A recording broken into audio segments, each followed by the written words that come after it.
Konnichiwa guys, I am Yogiraj Jakkal welcoming you to our platform Loops of Biology। आज हम लोग देखने जा रहे हैं कुछ इंटरेस्टिंग पार्ट जो अब तक किसी ने बायोलॉजी में देखा नहीं रहेगा। That is nothing but brainstorm question and answer. ठीक है, ये नीट के सिलेबस से थोड़े हटके तो रहेंगे बट तुम्हें कॉन्सेप्चुअली सारे के सारे चीजें समझने में बहुत ज्यादा हेल्प होगा। So first question for this case is Satish has lower calcium ion absorption in body। ठीक है, अब इसमें कीवर्ड क्या है? पहला तो calcium ion. Then which problem can be seen? अब बॉडी में कैल्शियम आयन नहीं रहेगा तो बहुत सी चीजें हो सकती है बट हम लोगों को किस चीज के बारे में देखना है? That is with respect to the cellular function. ठीक है, सो एक बार पॉज करके सोच लो कि इसका आंसर क्या हो सकता है। जो हमने कॉन्सेप्ट सीखे हैं पहले उसमें से कहीं हम लोग इसको कहीं जोड़ पा सकते हैं या नहीं। ठीक है, so let's start with the answer. So first case, अगर कैल्शियम आयन का एब्जॉर्प्शन कम हो रहा है, ठीक है, यहाँ पे क्या दिया है? Calcium ion absorption is very very less. तो पहले दिमाग में ये आना चाहिए कि कैल्शियम आयन स्टोर कौन कर रहा था सेल के अंदर? किसी को याद आ रहा है? That is nothing but your smooth endoplasmic reticulum. ठीक है, कौन था हमारे पास? Smooth endoplasmic reticulum. ये क्या कर रहा था? It was showing storage of calcium ions. ठीक है, अब अगर कैल्शियम आयन स्टोर करने का काम स्मूथ एंडोप्लाज्मिक रेटिकुलम का है तो जैसे ही एब्जॉर्प्शन डिक्रीज होगा मतलब कैल्शियम आयन स्टोरेज भी क्या होने वाला है? साथ ही साथ डिक्रीज होगा। ठीक है, सो जब स्टोरेज कम हो रहा है तो सेल के अंदर प्रोटीन ट्रैफिकिंग। ठीक है, अब ये कुछ नया बता रहे sir. So this is nothing but your protein trafficking. अब जो लोग मुंबई या दिल्ली में रह रहे हैं उनके लिए तो कुछ ये नई बात नहीं है। ठीक है, so protein trafficking is nothing but cell के अंदर प्रोटीन्स को मूव करवाना एक जगह से दूसरे जगह पे। So this is nothing but your movement of proteins या एनी बायोमोलिक्यूल्स। ठीक है, फिलहाल हम लोग किसके बारे में देख रहे हैं? About proteins. सो ये क्या हो जाएगा? पूरा पूरी हॉल्ट हो जाएगा। इस पे क्या लग जाएगा? ब्रेक लग जाएगा। ये जो सिंबल है ये किसके लिए रहता है? To inhibit something. ठीक है, सो इसके वजह से प्रोटीन ट्रैफिकिंग क्या हो जाएगा? इनिबिट हो जाएगा। अब ये कैसे हो रहा है? प्रोटीन ऐसे ही मूव नहीं कर पा रहे थे विद इन द सेल। उसको कौन लेके जा रहा था? एक कंपार्टमेंट। ठीक है, खाली कंपार्टमेंट था ना जो साइटोप्लाज्म की जालिम दुनिया से सारे के सारे प्रोटीन्स को बचा रहा था। ठीक है, वही कंपार्टमेंट क्या करेगा? फाइनली प्रोटीन को ट्रांसफर करने में हेल्प करेगा। और वो कंपार्टमेंट बनने के लिए हमारे पास नेसेसरी मॉलिक्यूल कौन सा था? Calcium ion. ठीक है, and that compartment was called as vesicle. ठीक है, सो तुम्हारे पास वेसिकल बनेगा ही नहीं। So there will be halt on the formation of vesicle. So यहां पे अगर वेसिकल फॉर्म ही नहीं हो रहा तो ट्रांसफर क्या खाक करोगे? सो यहाँ पे प्रोटीन ट्रैफिकिंग होगा ही नहीं। ठीक है, सो सेल के अंदर एंडोमेम्ब्रेन सिस्टम भी क्या हो जाएगा? स्टॉप हो जाएगा। So there is endomembrane system stops working. क्यों? क्योंकि हर एक ऑर्गेनल एक दूसरे के साथ किसी ना किसी कोऑर्डिनेशन में जुड़ा हुआ था। अगर उसका एक हाथ काट दिया बीच में से, that is nothing but your vesicle, तो पूरा पूरी सिस्टम क्या हो जाएगा? खराब हो जाएगा। ठीक है, कौन सा कॉन्सेप्ट यूज किया? Smooth endoplasmic reticulum, vesicle, endomembrane system and protein trafficking. एक ही क्वेश्चन में चार अलग concept of the cell biology cover हो गए। नेक्स्ट पार्ट, एक बार क्वेश्चन पढ़ लो, सोच लो, फिर हम लोग आगे बढ़ते हैं।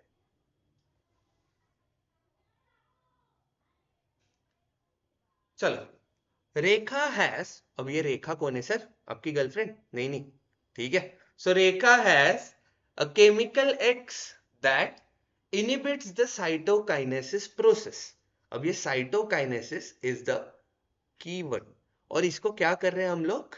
इनहिबिट कर रहे हैं। इनहिबिट करना मतलब रोक देना, ठीक है। सो केमिकल एक्स जो रेखा के पास दिया गया है, ठीक है, जालिम पॉइजन, अब ये क्या होने वाला है? It inhibits your cytokinesis process. और कौन से साइटोकाइनेसिस प्रोसेस को रोक रहा है? प्लांट सेल के अंदर, ठीक है। Then what should be its effect on plant tissue, ठीक है। सो अगर किसी को सेल वॉल फॉर्मेशन याद रहेगा तभी ये कॉन्सेप्ट क्लियर होगा, अदरवाइज होने नहीं वाला, ठीक है।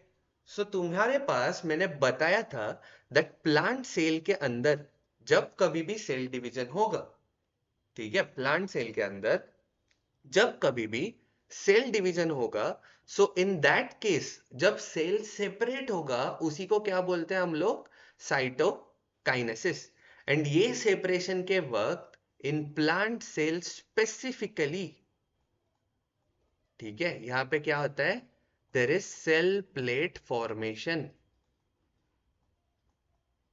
अब साइटोकाइनेसिस तो रोक दिया, ठीक है, केमिकल एक्स आ गया, डाल ही दो, केमिकल एक्स आ गया और उसने क्या कर दिया? सेल प्लेट फॉर्मेशन को रोक दिया। अब सेल प्लेट फॉर्मेशन रुक गया मतलब आगे जाके क्या होगा? There will be no cell division. अगर सेल डिवाइड ही नहीं हुआ तो पहली तो केस तुम्हारा टिश्यू फॉर्मेशन विल स्टॉप, ठीक है। अब ये तो 10th स्टैंडर्ड के बच्चे भी सोच सकते हैं, टिश्यू फॉर्मेशन विल स्टॉप। अब एक साल आगे बढ़ गए हो ना, नीट के प्रिपरेशन की तैयारी कर रहे हो, सो मेरे फ्यूचर साइंटिस्ट लोग एंड एमबीबीएस लोग, ठीक है, आगे का भी सोचो। सो जब सेल डिवीजन नहीं होगा तो सेल प्लेट क्या कर रहा था हमारा? मिडल लैमेला फॉर्म कर रहा था, ठीक है, किसी को याद ही नहीं आ रहा है शायद। सो यहाँ पे सेल प्लेट क्या करता है? मिडल लैमेला फॉर्म कर देगा, ठीक है। सो ये क्या करता रहता है? मिडल लैमेला फॉर्म कर देगा। अब मिडल लैमेला क्या करेगा तुम्हारा? दो प्लांट सेल को सेपरेट तो रखेगा प्लस उसको जोड़ेगा भी through one bridge called plasmodesmata. So neighbouring cells को, नेबरिंग सेल्स आर कनेक्टेड, ठीक है। किसके थ्रू कनेक्ट हो रहे थे? Through plasmodesmata. ये प्लांट के बारे में ही पढ़ रहे हैं और ये सेल वॉल में कवर भी हो चुका है। सो प्लाज्मोडेस्माटा बनने का प्रोसेस ही रुक गया। अगर सेल प्लेट बना ही नहीं, सेल प्लेट फॉर्मेशन पे क्या लग गया? हॉल्ट। अगर ये हॉल्ट लग गया तो मिडल लैमेला भी नहीं बनेगा, ना नेबरिंग सेल कनेक्ट होंगे, ना तुम्हारा प्लाज्मोडेस्माटा बनेगा। तो प्लाज्मोडेस्माटा अगर बना ही नहीं तो सेल एक दूसरे के साथ कम्युनिकेट नहीं कर पाएगा और कोई भी अगर न्यूट्रिएंट कम रहा तो वो भेज भी नहीं पाएगा। So there will be nutrient and water transport, nutrient and water transport in the cells will stop, ठीक है। यहां पे क्या हो जाएगा? Nutrient and water transport in the cells will stop, ठीक है। So this was the trick part over here. So यहां पे सीखा क्या? सेल डिवीजन प्लांट सेल में जब होगा तब सेल प्लेट फॉर्मेशन होगा। सेल प्लेट क्या बना रहा है? Middle lamella. मिडल लैमेला क्या बना रहा है? प्लाज्मोडेस्माटा। एंड प्लाज्मोडेस्माटा का फंक्शन, सो तुम्हारा कंप्लीट सेल वॉल का जो मिडल लैमेला का फंक्शन है, which is one of the main function even for the NEET point of view, ठीक है, वो भी यहाँ पे क्या हो जाएगा, क्लियर हो गया। आसान था, दिखने में डिफिकल्ट है, कुछ रॉकेट साइंस सवाल नहीं है। अगर फंडामेंटल्स पता रहेंगे तो हर एक सवाल अपने आप में ही एक मजेदार क्वेश्चन रहने वाले। चलो आगे बढ़ते, सो स्टॉप करके देख लो, फिर बढ़ते आगे। सोच लिया? So question 3, if the cell receptor is not working. अब यहां पे दिया है सेल रिसेप्टर, ठीक है, पहला तो कीवर्ड बन गया सेल रिसेप्टर, और एक काम ही नहीं कर रहा है, then which organelle is improperly working. ओ भाई, किसके बारे में पूछा है? ऑर्गेनल के बारे में। अब सारे ऑर्गेनल तुक्के में तो कुछ भी बोल सकते हो, बट आगे आया ना क्वेश्चन सर का, वाई, ठीक है। सो जब तक वाई के बारे में नहीं समझोगे तब तक एक्चुअल कॉन्सेप्ट नहीं समझ में आएगा। अब सेल रिसेप्टर काम नहीं कर रहे, ठीक है। ये सेल रिसेप्टर चीज क्या थी? जो सेल के ऊपर प्रेजेंट थी, ठीक है, it is present on the surface of cell, on the surface of cell. अब सेल के सरफेस पे प्रेजेंट है, तो बाहर की चीजें डिटेक्ट करने का काम कौन करता है? Cell receptor. सो इसका काम क्या था? It detects the molecules outside the cell, the molecules outside the cell. अब जब कभी भी मॉलिक्यूल्स डिटेक्ट कर रहा था, तो किसी को याद है, अगर एक सेल रहेगा तो उसके ऊपर ये रिसेप्टर कुछ ऐसा दिखता है, गड्ढा दिखता है अंदर, ठीक है। और यही गड्ढा किससे बन रहा था? विथ योर कार्बोहाइड्रेट्स, ठीक है। ये किससे बना था? कार्बोहाइड्रेट्स। कुछ याद आ रहा है अब? अभी भी नहीं याद आ रहा? मेंटोस खाओ, दिमाग की बत्ती जलाओ, ठीक है। सो तुम्हारे पास जब कार्बोहाइड्रेट्स की बात आई तो सेल के अंदर बस एक ही ऑर्गेनल काम कर रहा था, जो प्रोटीन या लिपिड्स के ऊपर क्या कर रहा था? कार्बोहाइड्रेट्स को ऐड कर रहा था। अब ये कार्बोहाइड्रेट्स ऐड करने के प्रोसेस को क्या बोल रहे थे हम लोग? ग्लाइकोसाइलेशन। अभी भी याद नहीं आया? अभी भी पीछे जाते। अब ये ग्लाइकोसाइलेशन को क्या बोल रहे थे? कार्बोहाइड्रेट्स ऐड करना। और ये काम कौन कर रहा था? हमारा गोल्जी एपरेटस, ठीक है। सो ये काम कौन कर रहा है? Golgi apparatus. जी जीस गाइस, आ गया क्वेश्चन। सो कौन सा ऑर्गेनल काम नहीं कर रहा है? Golgi apparatus. क्यों काम नहीं कर रहा है? क्योंकि ग्लाइकोसाइलेशन प्रोसेस ठीक से नहीं हो रहा। अब ग्लाइकोसाइलेशन नहीं होगा मतलब कार्बोहाइड्रेट्स नहीं बनेंगे, कार्बोहाइड्रेट्स नहीं बनेंगे मतलब सेल रिसेप्टर काम नहीं करेगा, सेल के सरफेस पे रह के भी वो बाहर के मॉलिक्यूल्स को डिटेक्ट नहीं कर पाएगा, सिंपल। सो कौन सा सेल ऑर्गेनल काम कर रहा है? That is Golgi apparatus. Q का मीनिंग समझ में आया? ठीक है, तो टिक करो, आगे बढ़ो, नेक्स्ट क्वेश्चन, ठीक है।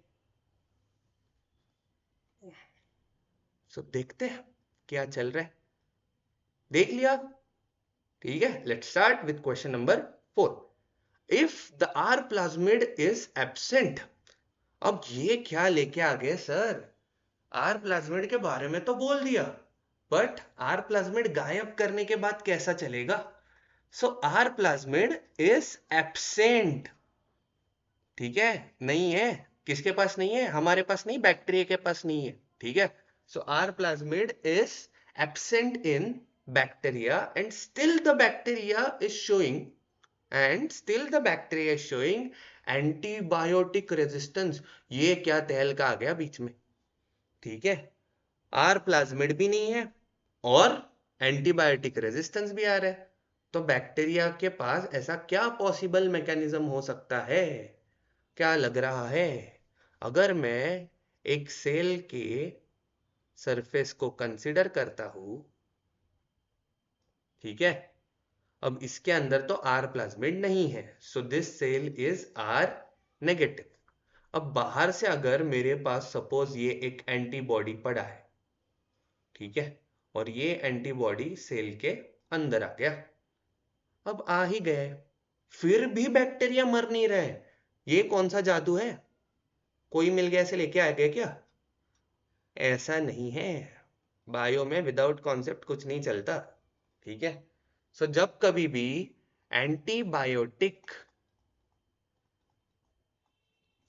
अगर बैक्टीरिया के अंदर आ गया है, so it can be a possible mechanism जहां पे आर प्लाज्मिड एब्सेंट रहा तो भी बैक्टीरिया के पास एक पंप रहेगा जिसका नाम रहता है इफ्लक्स पंप। अब ये नाम पता होना जरूरी नहीं था ये क्वेश्चन के लिए, तुम्हारे पास दिमाग लगाने के लिए जगह क्या था? जैसे गेट से मॉलिक्यूल अंदर आ सकते हैं, वैसे उसी गेट से बाहर भी जा सकते हैं, ठीक है। गेट के बारे में तो पढ़ा था, that is nothing but integral membrane protein. Pump भी पढ़ा था, ठीक है, याद आ रहा है? That is which proteins that sends molecule against the concentration gradient, ठीक है। पानी को ऊपर से नीचे नहीं, नीचे से ऊपर लेके जाना है, तो यहाँ पे क्या करेंगे हम लोग? गेट को खोल देंगे और सीधा एंटीबायोटिक को घर के बाहर लात मार देंगे, ठीक है। तो यहाँ पे क्या कर दिया बैक्टीरिया ने? एंटीबायोटिक खा लिया, च्युइंगम च्युइंगम की तरह चबा लिया और उसको बाहर थूक दिया, किसके through? Through efflux pump. So this may be a possible mechanism that efflux pump efflux pump which are nothing but my integral membrane protein, ठीक है। कैसे प्रोटीन है? Integral membrane protein are highly activated. हो गया ना काम, बन गई ना बात, हो गया answer. Efflux pump is finally activated. R plasmid नहीं भी रहा और फिर भी बैक्टीरिया मर नहीं रहा है, तो उसके पीछे one of the greatest mechanism is going to be my efflux pump. Simple, ठीक है। यहां तक समझ में आया है? पढ़े आगे। So let's start with your question number 5। अरे बाप रे बाप सर, आप तो ग्राफ भी लेके आ गए बायो में, कहां से पढ़े? अब पढ़ना ही पड़ेगा, ठीक है। So draw the graph for number of bacteria versus antibiotic concentration and explain, ठीक है। ग्राफ ड्रॉ करने को तो कुछ भी ड्रॉ कर सकते हो, बट एक्सप्लेनेशन में असली मजा आने वाला है। सो अगर मैं ये ग्राफ देखता हूं, ठीक है, ये एक y एक्सिस बना दिया एंड x एक्सिस बना दिया। अब टेढ़ा मेढ़ा हो गया, वो सब बताओ मत मुझे, ठीक है। सो नंबर ऑफ बैक्टीरिया अगर मैं y एक्सिस पे लेता हूं एंड x एक्सिस पे क्या ले रहा हूं? एंटीबायोटिक का कॉन्सेंट्रेशन, ठीक है। अब जैसे राइट साइड में मूव करेंगे एंटीबायोटिक कॉन्सेंट्रेशन क्या होगा? बढ़ेगा। और जैसे अपवर्ड मूव करेंगे वैसे नंबर ऑफ बैक्टीरिया बढ़ेंगे। अब ये ग्राफ जीरो से स्टार्ट होगा या कहीं ऊपर से स्टार्ट होगा? क्या लग रहा है? जिसका भी सही आया कमेंट बॉक्स में डाल दो, ठीक है। ये ग्राफ कहां से चालू होगा? ऊपर से, नॉट फ्रॉम जीरो। क्यों? क्योंकि मेरे पास कुछ तो कॉलोनीज है बैक्टीरिया के भाई, उसके बगैर एंटीबायोटिक क्यों डालूंगा बॉडी में? ठीक है, जब तक बैक्टीरिया रहेंगे ही नहीं तब तक एंटीबायोटिक डालने का मतलब ही नहीं है। खाली पानी में एंटीबायोटिक डाल के क्या करोगे? ठीक है। सो यहाँ पे कुछ ना कुछ बैक्टीरियल कॉलोनीज है, जैसे एंटीबायोटिक डाल रहा हूं वैसे क्या होगा? बैक्टीरिया का नंबर गिरता जा रहा है, जा रहा है, जा रहा है, जा रहा है, जा रहा है, जा रहा है, जा रहा है, जा रहा है, और एक टाइम पे बैक्टीरिया इसको अडेप्ट कर लेगा और वापस नंबर क्या होना चालू हो जाएगा? बढ़ना चालू हो जाएगा। अगर जीरो तक आ गया, ठीक है, that can also be a possibility. ऐसा नहीं है कि ये पॉसिबिलिटी नहीं हो सकती। अगर यहाँ पे बैक्टीरिया चालू होके धीरे धीरे धीरे धीरे जीरो पर आ गया, मतलब इसके पास आर प्लाज्मिड भी नहीं है, ना ही इफ्लक्स पंप को एक्टिवेट करने की क्षमता है, बट जो बैक्टीरिया ऊपर वापस जा रहा है that means it is going to show the presence of R plasmid और activation of efflux pump, जिसके वजह से ये क्या कर पा रहा है, अडेप्ट कर पा रहा है और खुद का पॉपुलेशन वापस बढ़ा पा रहा है। ठीक है, सो पर्पल वाला केस देख लेते हैं। In this case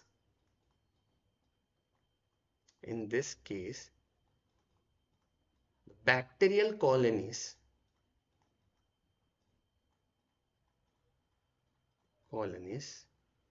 must be lack of R plasmid and could not adapt to external condition। ठीक है, जितने हम लोग कॉन्सेंट्रेशन को बढ़ाते जाएंगे उतने ही बैक्टीरिया का नंबर क्या हो जाता जाएगा, डिक्रीज होता जाएगा। बट वही अगर मैं इस पर्टिकुलर ग्राफ को 3 पार्ट में तोड़ता हूं, that is A, B and C. So white graph को अगर मैं 3 पार्ट में तोड़ूंगा सो मेरे पास 3 अलग एक्सप्लेनेशन आएंगे। ग्राफ को समझने के लिए ग्राफ को छोटे छोटे पार्ट में तोड़ना पड़ेगा, तभी जाके ग्राफ समझेगा और तभी जाके ये ग्राफ का डर खत्म होगा। सो ए पार्ट में we can see that there are some number of bacteria, there are some number of bacteria which are administered। ठीक है, which are administered, इनको कुछ तो दिया गया है। क्या दिया, क्या दिया, एंटीबायोटिक। ठीक है, खाना पीना नहीं दे रहे। So there is going to be, there are some number of bacteria, those are administered with antibiotic,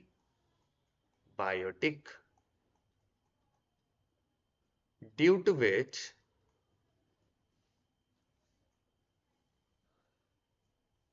population starts decreasing।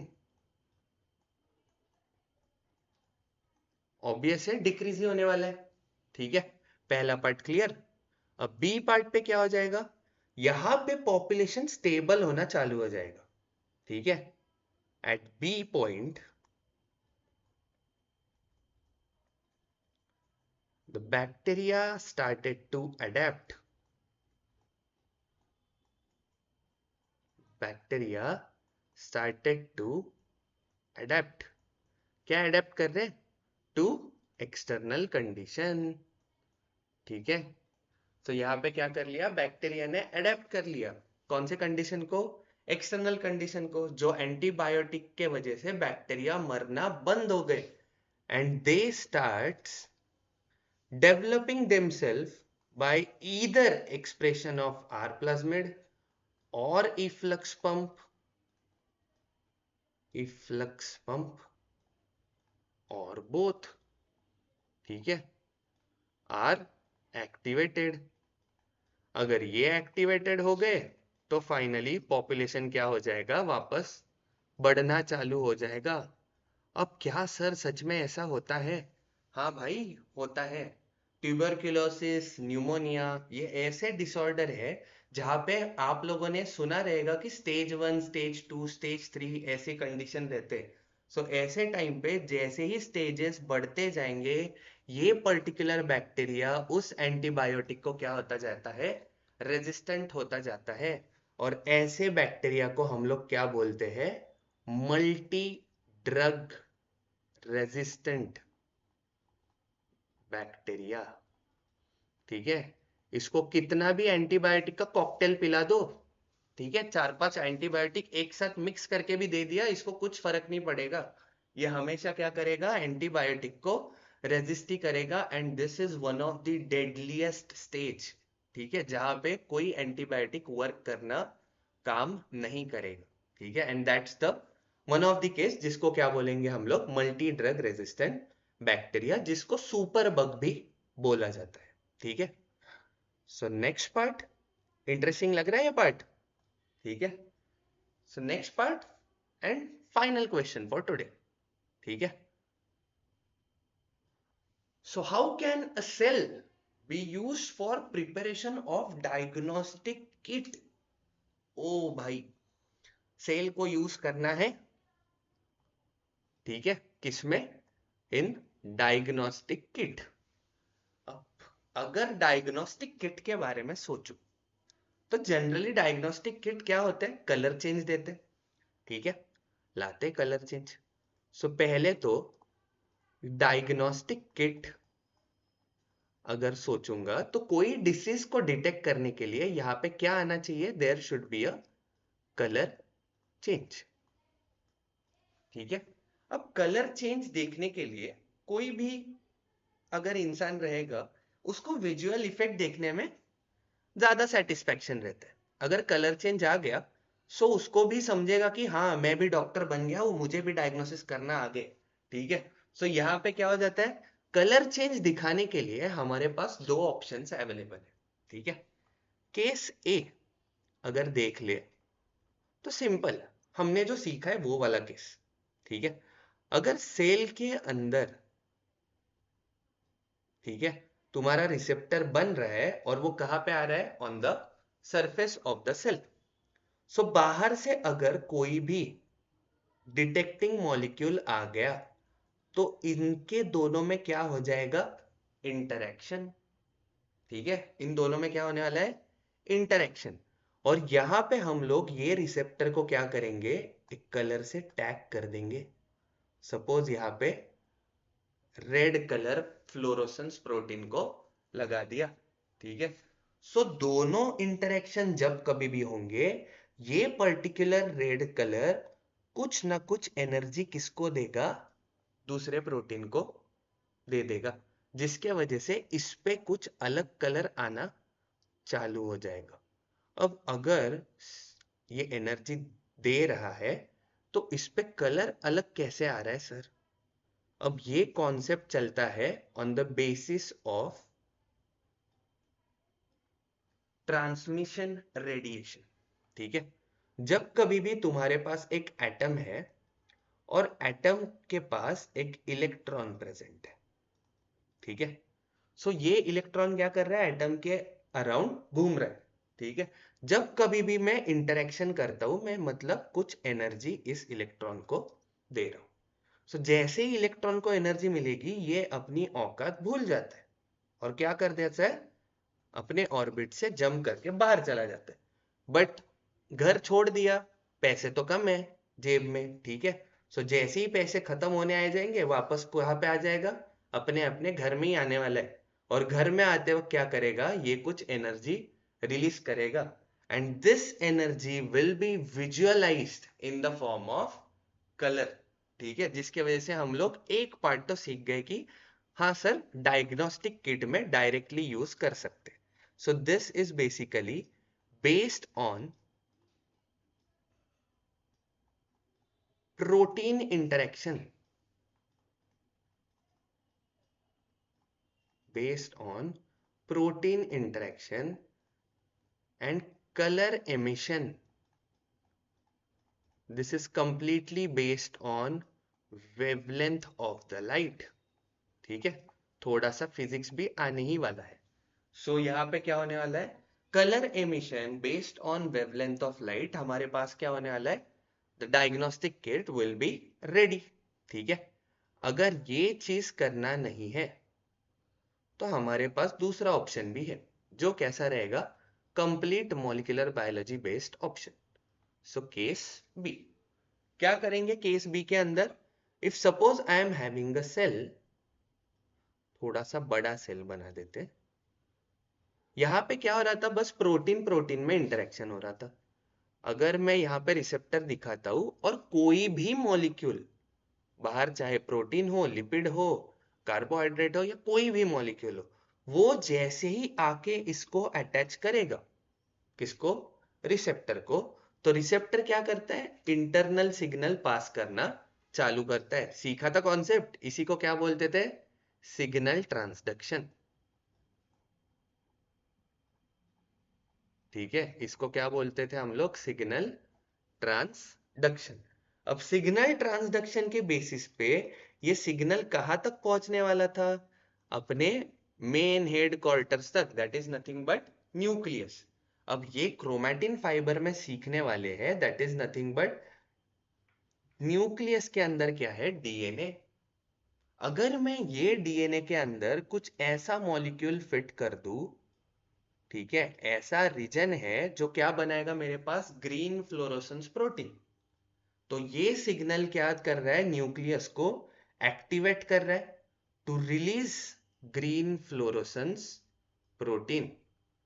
और जैसे ही ग्रीन फ्लोरोसेंस प्रोटीन चमकेगा, सेल क्या हो जाएगा? ग्रीन कलर में एमिट हो जाएगा। And that green colour will give you the response कि हाँ, तुम्हारे बॉडी के अंदर कुछ इन्फेक्शन हुआ है या नहीं हुआ है। और ये किसके बेसिस पे समझेगा? उसके इंटेंसिटी के बेसिस पे। अगर बॉडी में इन्फेक्शन ज्यादा रहेगा, सो ग्रीन फ्लोरोसेंस प्रोटीन ज्यादा चमकेगा, और इन्फेक्शन कम रहेगा तो ग्रीन फ्लोरोसेंस प्रोटीन कम चमकेगा। So based on release of green fluorescence protein, जिसको जीएफपी बोला जाता है, ठीक है, and intensity of the protein, intensity of protein, हमारे पास क्या बन सकता है? एक नया डायग्नोस्टिक किट। ठीक है, ऐसे आइडियाज खुद को भी आने चाहिए, तभी जाके finally applications from this biology concept developed होने चालू होंगे। नहीं तो बस बायोलॉजी रटते जा रहे हो, रटते जा रहे हो, नीट में स्कोर लाते जा रहे हो, that is not going to make any sense. ठीक है, बस रटना ही रहेगा तो सब्जेक्ट ही क्यों लिया? ठीक है, सो इसलिए हमेशा एप्लीकेशन की ओर सोचो और सब्जेक्ट को कॉन्सेप्चुअली पढ़ो। यही तो एम है इस चैनल का। ठीक है, so I hope you like this video and आपका सपोर्ट ऐसा ही बरकरार रखिएगा। Please do not forget to like, share and subscribe to this video and to this channel.